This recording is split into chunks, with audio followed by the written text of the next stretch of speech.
Graças a Deus. Nós acabamos de ler aqui a segunda epístola do apóstolo Paulo aos Tessalonicenses. Aleluia. Eu quero abordar aqui com os irmãos alguns exemplos de paciência e fé.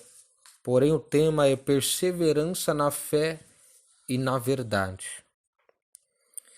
Meus irmãos, a segunda epístola de Paulo aos Tessalonicenses foi escrita aproximadamente em 51, 52 depois de Cristo e remetida de Corinto pouco depois de sua primeira carta. Alguns membros da congregação de Tessalônica não possuíam um claro entendimento do ensinamento de Paulo a respeito do dia do Senhor, descrito na carta anterior, de 1 Tessalonicenses. Havia também uma confusão entre alguns acerca do eminente retorno do Senhor Jesus. Então, aparentemente, eles interpretaram mal o significado da expressão como o ladrão de noite e confundiram os conceitos da subitaneidade da vinda do Senhor com a sua imediatidade. Então eles pensaram que, como Cristo viria logo, não fazia sentido continuar a trabalhar. Quando o povo se deparou com a sua perseguição intensificada, sentiram que o dia do Senhor já era chegado e que de alguma maneira tinham perdido o retorno de Cristo. Só que Paulo os corrige nessa segunda epístola, explicando que alguns eventos devem ocorrer antes do dia de Cristo. Por exemplo, ele assevera que haverá uma rebelião mundial contra Deus, liderada por alguém que representa o epítome da ilegalidade e da anarquia. Além do mais, Paulo diz aos crentes de Tessalônica que não deve viver às custas dos outros, mas retornar ao trabalho.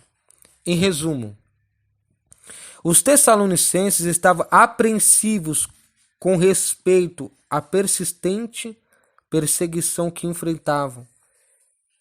Paulo escreveu essa carta para exortar e consolar esses crentes para que continuassem servindo ao Senhor, apesar das dificuldades. E nós podemos ver que havia sim os problemas que foi encontrado pelo apóstolo Paulo na cidade de Tessalônica. Ele vai abordar os principais temas. Se você for olhar aí o capítulo 1, 2, 3, você vai ver que ele vai nos ensinar sobre a perseverança dos cristãos. Ele vai nos ensinar a suportar as perseguições. Ele vai explicar sobre algo que já está nos dias atuais, nos dias vindouros, sobre os que não se arrependeram, o que irá acontecer. Ele vai alertar os crentes sobre a apostasia. Ele vai alertar o povo sobre o serviço, sobre o trabalho. E ele vai declarar sobre os cristãos desordenados. E nós podemos ver que a segunda carta aos Tessalonicenses, ela esclarece sobre a segunda vinda de Jesus Cristo. E o conteúdo desta carta foi direcionado aos cristãos perseguidos. Aleluia. Ela foi direcionada aos pecadores que não se arrependeram e uma igreja apóstata. Então, nesta carta, o apóstolo Paulo também repreende alguns irmãos desordenados e ociosos.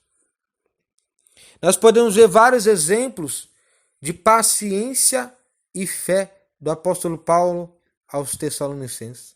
Nós podemos ver o apóstolo Paulo ensinando, porque ali naquela igreja Era uma igreja, aleluia, boa, só que tinha os seus defeitos.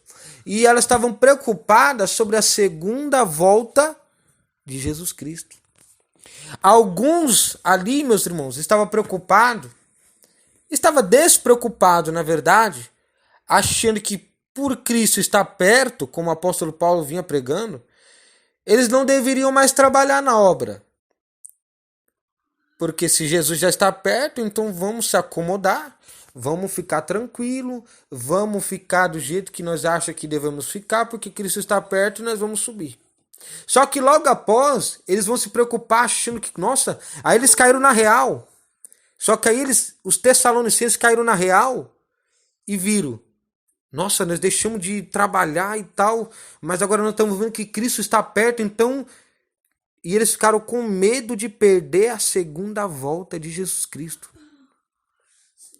Então nós podemos aprender que essa segunda epístola do apóstolo Paulo aos Tessalonicenses, ele vai dar exemplo de paciência e fé. Ele vai relatar sobre a eterna perdição e o castigo para os ímpios que não aceitaram Jesus. Ele vai trazer para a nossa memória sobre a manifestação do filho da perdição e do homem do pecado, né? Dos últimos dias. Ele vai nos declarar que o Senhor, ao qual nós estamos servindo, derrotará os seus inimigos pelo sopro da sua boca.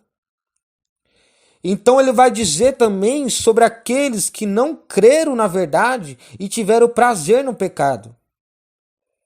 E ele também vai chamar a nossa atenção, como ele chamou da cidade de Tessalônica, para nós não vos cansar de fazer o bem. E ele também vai nos alertar para que a gente não venha se misturar com os desobedientes.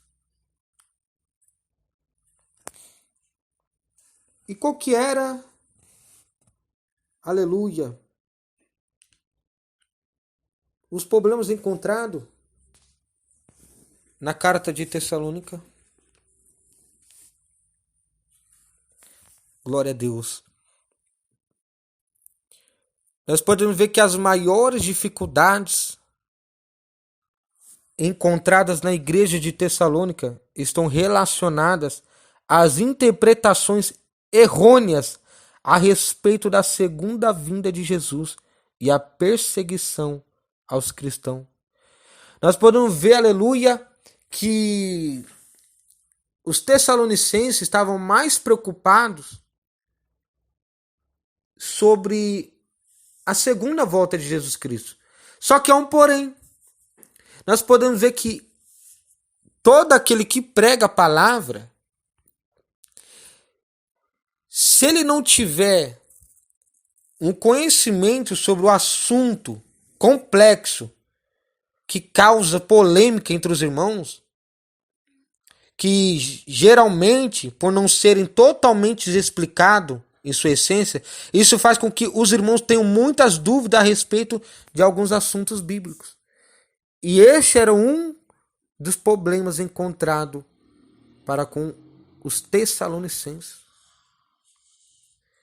Porque eles estavam preocupados com a vinda, outros deixaram de trabalhar na obra porque achariam que não precisava trabalhar mais, porque Cristo já estava perto, e alguns outros problemas. Nós podemos ver que outros problemas encontrados foi a ociosidade, por exemplo, que já estava enraizada em alguns irmãos preguiçosos. Isso se agravou, fazendo com que eles se tornassem dependentes e pesados aos irmãos. Então, por isso que o apóstolo Paulo ele vai chamar a atenção dos tessalonicenses, aleluia, para que eles pudessem trabalhar e não ser desordenados, para que eles pudessem trabalhar a fim de suportar um ao outro o cargo o qual foi entregue em suas mãos. Porque se um trabalha mais, outro menos, certo que vai pesar mais para um do que e menos para o outro. Então ele estava chamando a atenção porque havia uns cristãos ali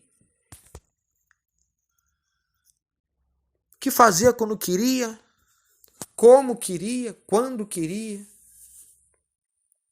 E isso estava trazendo sobrecarga para outros irmãos. Então nós podemos ver que a obra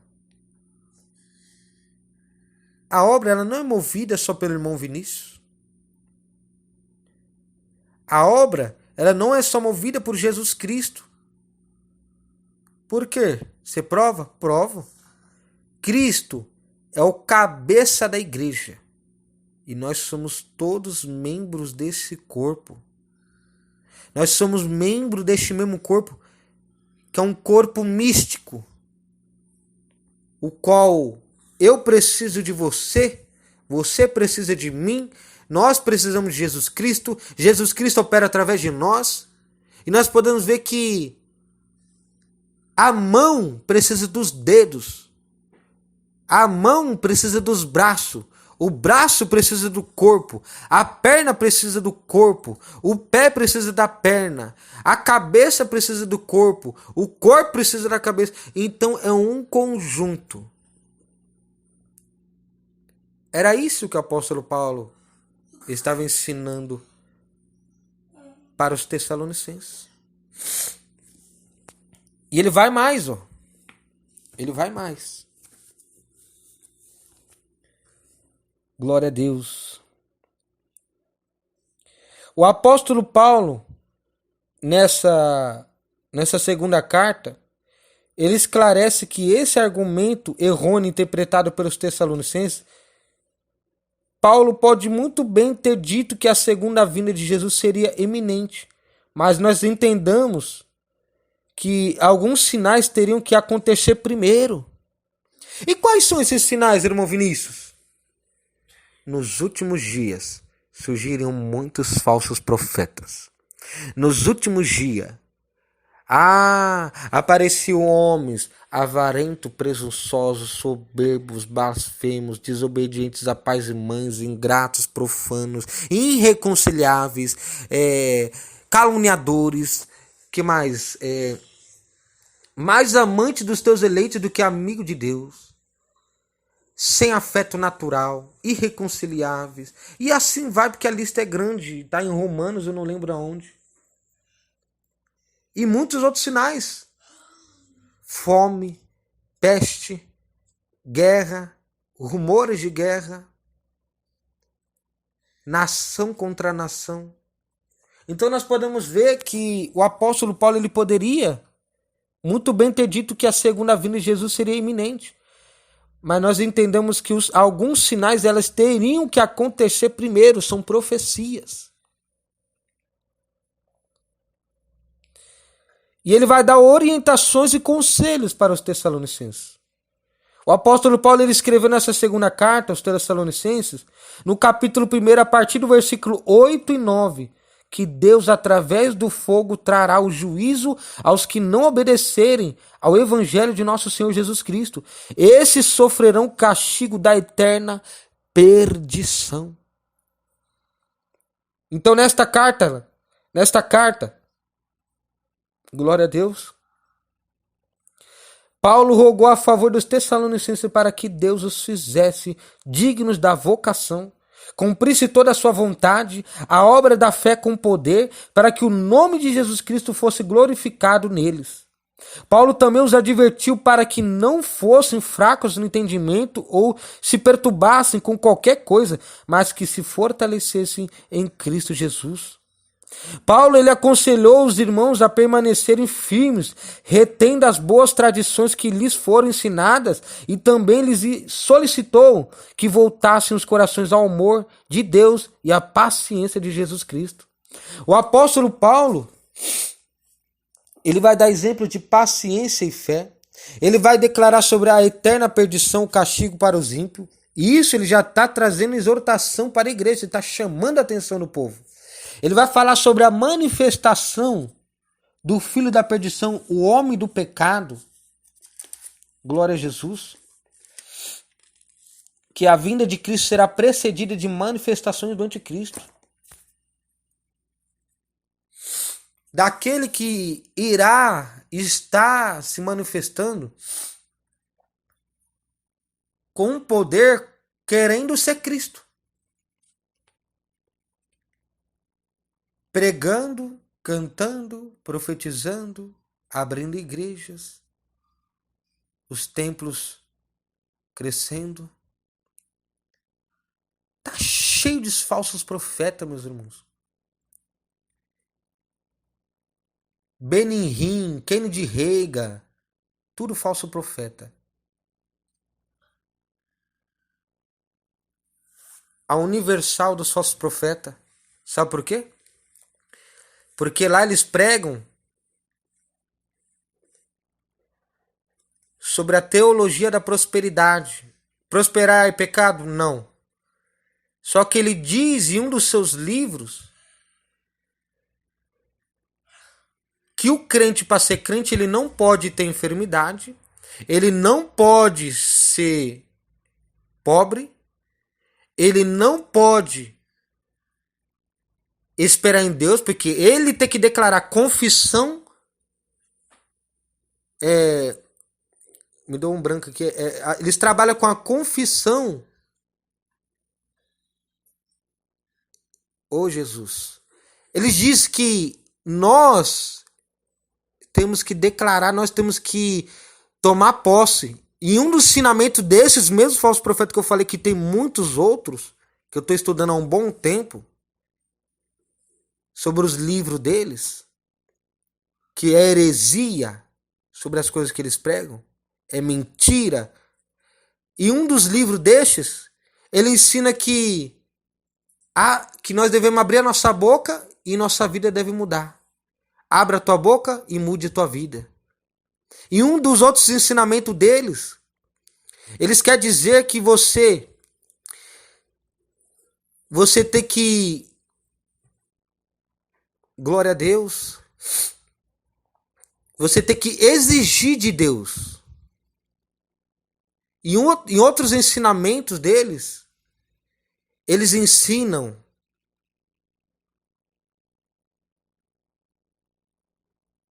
que não é Jesus que declara. Quem declara somos nós.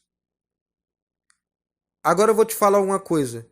O único que tem poder de declarar, de afirmar, de fazer acontecer, não sou eu não. É Jesus. Como que eu vou passar à frente de Jesus e falar que é eu que dou a última palavra? É isso que eles estão ensinando, os falsos profetas. Kennedy Reagan, Benihim e muitos outros que os nomes são difíceis. Christian Dollar, olha o nome desse. Olha o nome.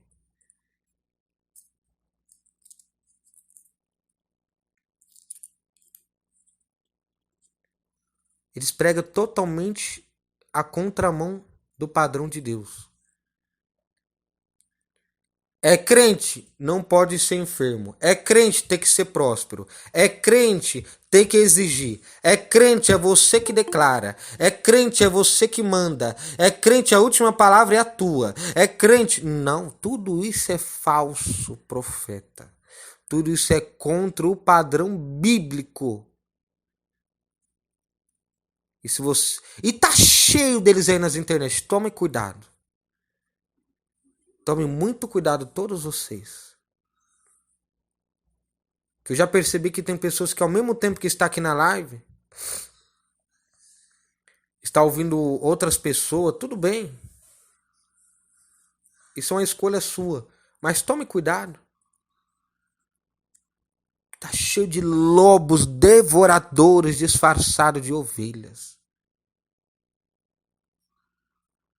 Estão ensinando contrário à vontade de Deus.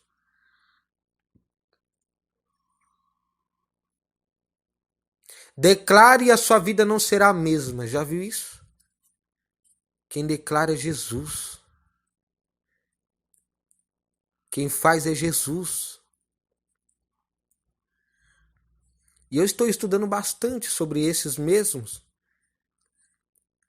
que eu tenho um dever de desmascarar, de trazer luz. A verdadeira luz, não é aquela luz neon de balada de casa de prostituição, é a luz do evangelho, a luz de Jesus Cristo, a luz salvadora, a luz do mundo, a luz que onde chega as trevas evapora, aonde chega traz lâmpadas para os pés e luz para o caminho, aonde você não irá tropeçar, não irá cair, porque você estará enxergando a verdade. Retomando aqui, que Deus quis falar aí de alguma coisa, porque tem alguém aqui que está assistindo umas pessoas aí que não é de Deus. E Deus quis me chamar essa atenção aí. Amém? Só uma pequena introdução. Meus irmãos, nessa segunda epístola, o apóstolo Paulo, ele vai trazer e abordar para a cidade de Tessalônica que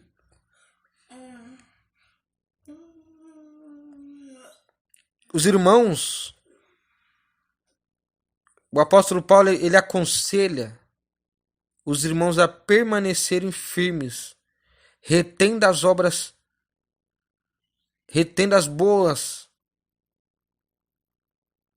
tradições que lhe foram ensinadas, e ele também solicita para que eles voltassem os corações ao amor de Deus e à paciência de Jesus Cristo. Por nossos dias atuais, o que essa palavra quer dizer? Meus irmãos, preste bem atenção. Espero que todos vocês estejam prestando atenção. Se você estiver ouvindo qualquer outra coisa, pausa um pouquinho. Porque isso aqui é muito sério.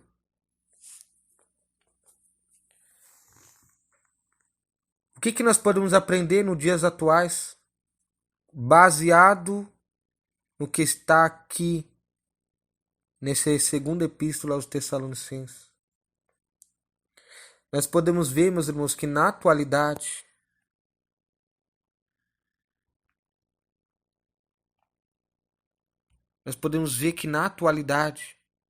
nos dias atuais, no presente momento, existem muitos assuntos complexos que causam polêmicas entre os irmãos, por não serem totalmente explicados em sua essência. E isso faz com que os irmãos, as irmãs, os crentes, eles tenham muitas dúvidas a respeito de alguns assuntos bíblicos. Por quê? Por não serem totalmente explicados em sua essência.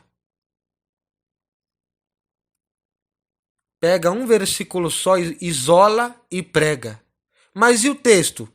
Se até o texto, para ser pregado, ele tem que entender o contexto. Para mim, eu entendi isso de uns tempos para cá. Eu aprendi isso ouvindo a pregação do meu pastor, que é um homem usado por Deus. Que para a gente pregar um versículo que seja, a gente tem que saber o texto. E para pregar o texto, nós temos que saber o contexto. O porquê daquilo foi escrito. O porquê, qual era o motivo, a verdadeira motivação. Porque nós podemos aprender com essa mensagem que os irmãos tessalonicenses, eles tinham muitas dúvidas a respeito da segunda vinda de Jesus. Então Paulo, com muita mansidão e profundo conhecimento da palavra de Deus, ele conseguiu esclarecer a respeito desse assunto tão complexo. A segunda vinda de Jesus é um assunto que exige muito cuidado na interpretação bíblica, pois esse assunto gera muitas especulações e teorias de homens sem fundamentação bíblica. Muitos chegam a debates tão profundos que acabam se magoando e até perdendo a amizade por esse motivo. Então esses debates são conhecidos como adiáforos, que se referem às questões ou discussões que não têm importância ou edificação.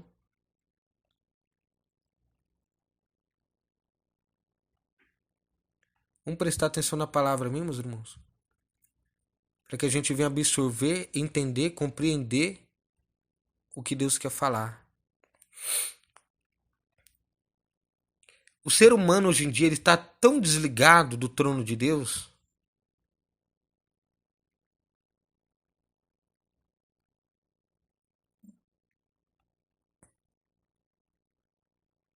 O ser humano está tão desligado do trono de Deus nos dias atuais que passa uma mosca no culto, a pessoa ela sai da mensagem que está pregando para ela, ela fica viajando naquela mosca. Passa uma ambulância na porta da igreja, a maioria olha lá para ver a ambulância. Já sabe que a ambulância tá tocando, meu.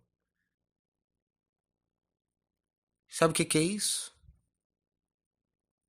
Não sabe? Sabe o que é isso? Falta de consideração com a palavra de Jesus Cristo. Falta de atenção sobre o culto.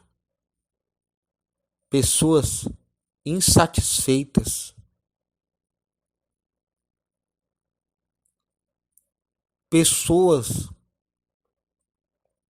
que só foram ao culto só para falar que foi. Ah, não, hoje eu vou porque eu não tenho nada para me fazer. Já viu isso? Nunca faça isso na tua vida. Vá com propósito. A vida do cristão é movida de propósito. Até para você ir no culto. Senhor, eu vou fazer um propósito hoje para ir ao culto, ouvir a sua palavra. Fala o que o Senhor tem para falar. Faça, mova um propósito diante de Deus. Nunca vai por ir. Por que a vida de muitas pessoas estão paradas? Primeiro, elas não fazem propósito. Segundo, elas não prestam atenção. Terceiro, elas não têm compromisso. E Deus abençoar uma pessoa como desse jeito? Fala pra mim. Primeiro, ela não move propósito com Deus. Ela não faz prova. Porque Deus adora quando nós fazemos prova com Ele. Deus ama. A vida do cristão ela tem que ser movida de prova. Senhor, vou me provar, vou me provar diante de você. Vou me entregar de uma tal forma e o Senhor me abençoa da forma que o Senhor quiser. Senhor, amplia meu conhecimento. Vou jejuar 60 dias direto e o Senhor me ajuda a entender o que a Escritura fala. Senhor, vou orar 21 dias pela madrugada a fim de que o Senhor me ajude no conhecimento, na sabedoria, no mundo espiritual, me ajuda. A vida do cristão ela é movida de propósito.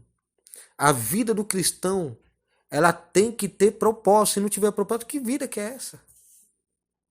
Porque até Deus, Jesus, teve um propósito para que nós pudéssemos estar aqui hoje. Nós temos que ter um propósito. Guarde isso na tálba do teu coração.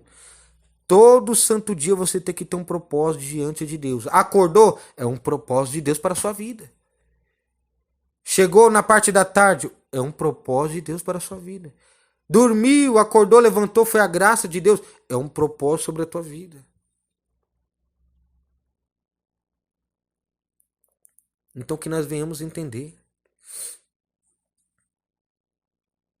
o que essa palavra quer dizer com a gente. Sabe por que Jesus está falando isso aqui? Não é porque eu quero, não. Nunca imagino que eu quero, não. Eu não sei pregar. Vocês, pregadoras, você não sabe pregar. Quem prega é o Espírito Santo de Deus. É o Espírito Santo que nos conduz e revela o que ele quer falar. Segundo o que ele já sabe o que a igreja está precisando ouvir. Porque você, nós não sabemos o que a igreja está necessitando. Você não sabe o que Deus quer abordar naquela madrugada, naquela noite. Então quem prega o Espírito... Sabe por que Deus está falando essas coisas aqui?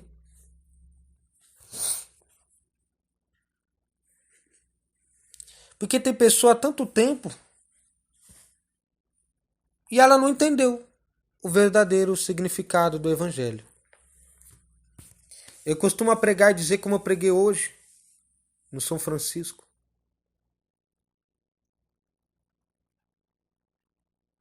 Que há milhares e dezenas de milhares chamados evangélicos que nem sequer sabem o que é evangelho.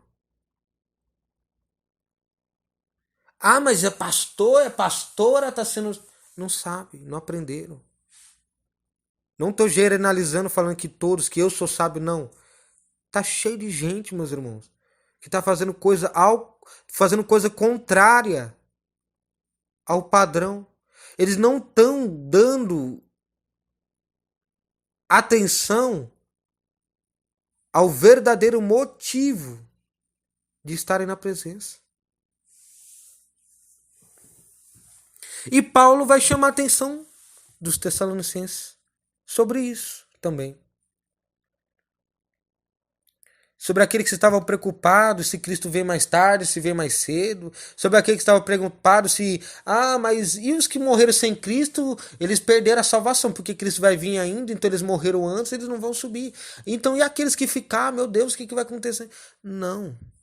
Vamos dar significado. Vamos dar atenção o que verdadeiramente faz sentido e edifica. Agrega. Vamos entender o que Cristo quer falar conosco a cada dia. Vamos nos ligar ao trono, à palavra. Meus irmãos, a única e poderosa revelação tremenda é a palavra de Deus. Tem pessoa que vai ao culto. Ah, hoje é aquele irmão. Hoje é aquela irmã. Ela ora pelos dons, hoje eu vou lá, que não sei o que, papapá, tatatá, tatatá, tatatá, tatatá. Hoje é aquela pessoa. Eu vou lá para ver se Deus me revela. Ela fica tão obcecada, tão ansiosa pro final do culto chegar, que ela não ouve nem sequer uma palavra que foi dita na palavra de Deus. Ela fica tão ansiosa, tão obcecada pro final do culto chegar, que ela fica olhando pro relógio. Ela fica afobada. Na minha igreja é assim. Não que eles estão esperando a revelação, mas estão doidos para que o culto acabe. E mexe pra cá, mexe pra lá, e vai, volta, sobe, desce. Parece que chupou limão.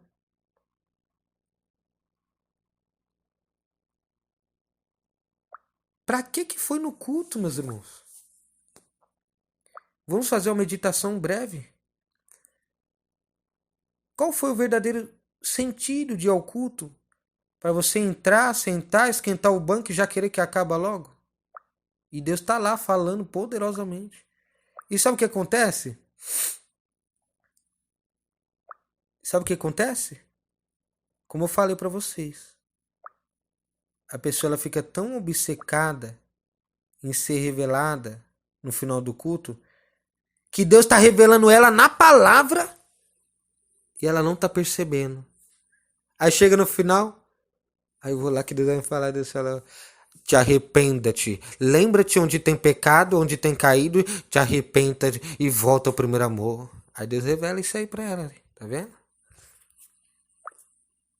Deus fala, abre os teus olhos, porque tu tá andando na escuridão, minha filha, meu filho. Volta ao primeiro amor, porque é isso. Mas tem umas pessoas que dão sorte, porque elas encontram os falsos profetas e revela coisa da carne para elas. Aí ela sai toda alegre do culto. Por quê? Porque a verdadeira revelação ela não deu prioridade. Aí a revelação falsa, ela aceitou. Entende uma coisa? Sabe o que você deve entender? Ovelha que é ovelha, ela não come qualquer coisa, não. Ó, tem a ovelha, tem o gato do mato, tem o lobo, tem a hiena. Entenda. A ovelha, ela não come qualquer coisa, não. A verdadeira ovelha, ela não recebe qualquer coisa. E outra, a ovelha, ela só deita e descansa quando duas coisas acontecem. Quando ela come e quando ela está vendo teu pastor. Se ela comer e não ver seu pastor, ela não deita. Se ela ver seu pastor e ela não comer, ela também não deita. Ela só deita se ela comer aquilo que é dado pelo pastor dela e se ela tiver no alcance da vista dos seus pastores. E a ovelha, ela se alcança no máximo no raio de 10 metros. Ela não tem muita vista. Entenda. Lobo, gato do mato, hiena, eles comem plástico, comem lixo, comem carniça. Eles comem tudo que vem pela frente, eles comem. Tiver uma borracha, um pedaço de pneu no chão, eles comem. Mas a ovelha não. A ovelha não. Aleluia. A ovelha que é a ovelha, que é a ovelha de Jesus Cristo. Aleluia, ela come um alimento sólido, um alimento espiritual, um alimento preparado, um maná quentinho descendo do céu. Ela está prontamente atenta para preservar a sã doutrina, a palavra, o que está sendo direcionado ao teu coração naquele presente momento.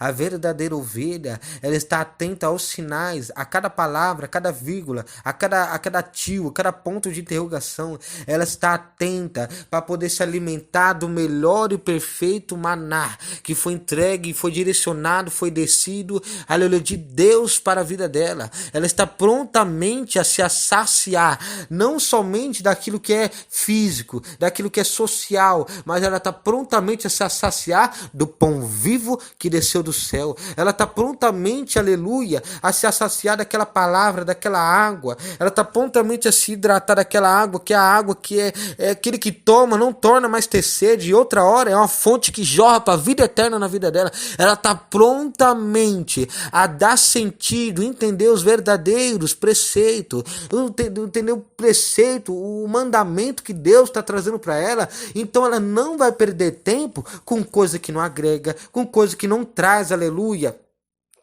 glórias a Deus, mal para sua saúde mental, espiritual ou física. Ela está prontamente a receber e se alimentar daquilo que é do bom e do melhor que Deus pode nos oferecer, que é a sua santa palavra. Para resumir,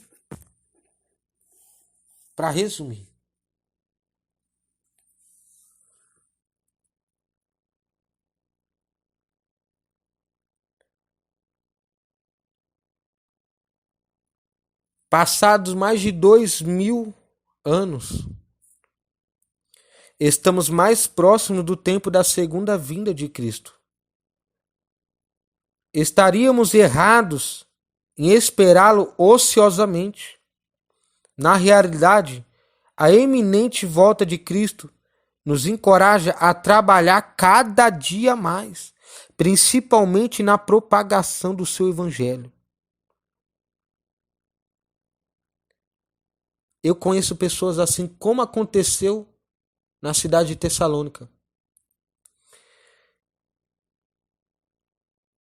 Ah, Cristo já está perto? Apóstolo Paulo, tá bem pertinho. E os sinais vão acontecer antes da sua vinda, para comprovar que ele está perto. Seria um dos sinais que vão acontecer quando ele vir, quando ele estiver perto, e depois que ele vir, que ele passar, vão acontecer essas coisas também. Tá perto? Tá. Então não vou trabalhar mais não para Cristo não. Tá 40 anos no evangelho e tá pertinho, então chegou o tempo de eu descansar. Eu conheço pessoas assim nos dias atuais, que só pelo simples fato de já ter um tempo na presença de Deus, ela acha que já deu a cota dela. Ela acha que já chegou o tempo dela de descansar. Não, mas a palavra nos diz e nos afirma: pois aquele que perseverar até o fim, este será salvo. Não é aquele que começou, no começo parou e aceitou, batizou, tomou uma ceia ou outra, vai ser salvo. Não. Não é aquele que começou uma longa jornada, chegou no meio do caminho, vou descansar minha barriga, vou descansar minhas pernas, vou descansar a mim agora mesmo, a minha mente, vou descansar porque eu já tenho 39 anos de cristão, eu tenho tanto tempo, fiz tanta coisa para Jesus, fiz muita coisa, agora chegou o tempo de descansar, eu sei que eu vou ser salvo. Não. Aleluia. Será para todos aqueles que perseverar até o fim. Esses vão ser salvos. Não adianta tu parar no meio, não adianta parar na boca do balão, não adianta você parar próximo da vinda. Não. Tem que chegar até o fim. Então, ao ler essa segunda carta aos Tessalonicenses, nós podemos observar, de fato, a realidade da segunda vinda de Jesus Cristo. Então, com isso, vem sobre nós a responsabilidade para vivermos intensamente para Ele até que esta promessa se cumpra em nossas vidas. Tendo em mente que nós não podemos se preocupar com aquilo que não agrega e não edifica, com aquilo que não tem importância. Não podemos perder tempo com essas coisas. Nós temos que se preocupar não com o corpo de Jesus, como Maria Madalena. Ah, cadê o corpo? Cadê o corpo? Chorando, chorando, queria saber onde está o corpo para levar. Em João 20 declara: os anjos perguntou por que tu choras? Jesus apareceu para ela, por que tu choras? E ela perguntou para Jesus sem saber que era Jesus, porque ela não estava preocupada no propósito, estava preocupada com o corpo. Diga-me, aonde está o corpo dele? Pense comigo, ela estava falando para Jesus: Jesus, diga-me onde está o corpo de Jesus para que eu leve para mim, para minha casa. Eu estou chorando. E Jesus olha para ela: Maria, por que tu choras? Ela estava tão preocupada em saber do corpo que Jesus voltou a aparecer para ela, ela não percebeu que era Jesus. Pensa comigo, quantos que estão preocupados com o que vão comer? Quantos que estão se preocupados com o que vão vestir? Com um novo carro? Preocupado com a casa, com a nova casa?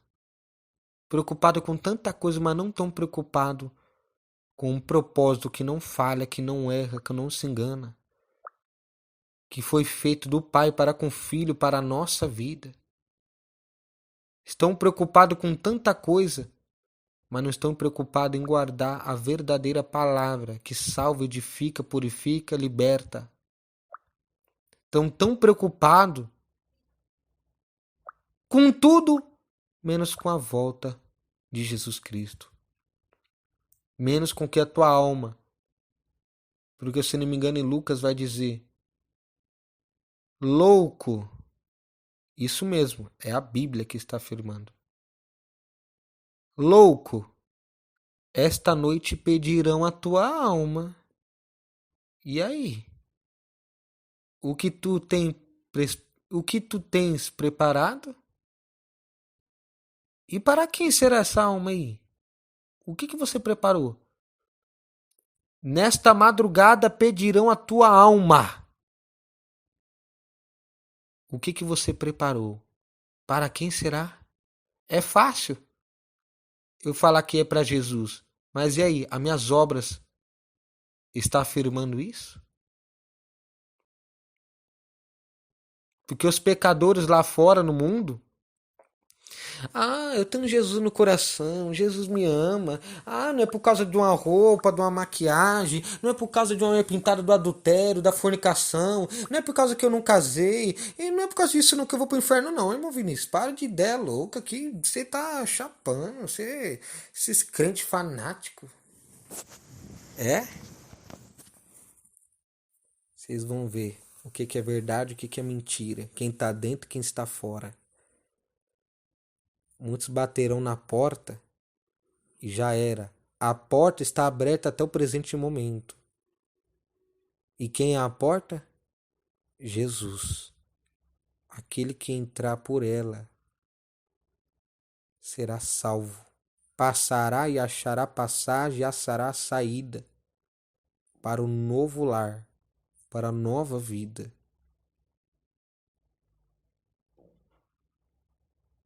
Então, vamos ter em mente que nós temos que dar prioridade, importância para aquilo que edifica e salva. Para que a gente não venha perder tempo com coisa que não agrega. Vamos perder tempo ganhando, Não pegou? Porque ao mesmo tempo que nós perde para com Cristo, nós ganha. Não pegou? Ele disse na palavra dele. Glória a Jesus. Glória a Deus, a internet caiu aqui. As últimas palavrinhas. Vamos perder tempo ganhando. Não pegou? Ao mesmo tempo que tu perde para com Cristo, tu ganha. Ainda não pegou, né? Jesus Cristo, ele disse na sua palavra: aquele que quiser ganhar a tua vida, perdê-la-á. Aquele que perder a tua vida por amor da minha palavra, acha-la-á. Então vamos perder tempo ganhando. Porque para você pode ser loucura você perder o teu tempo só voltado na obra. Mas todos quantos perdem o teu tempo com a vinda de Cristo, com a palavra, com a igreja, com a salvação, ele está ganhando e não perdendo. Tu perde hoje, mas amanhã tu ganha. Amém? Quantos recebem essa palavra? Diga amém. Amém. Amém. Amém.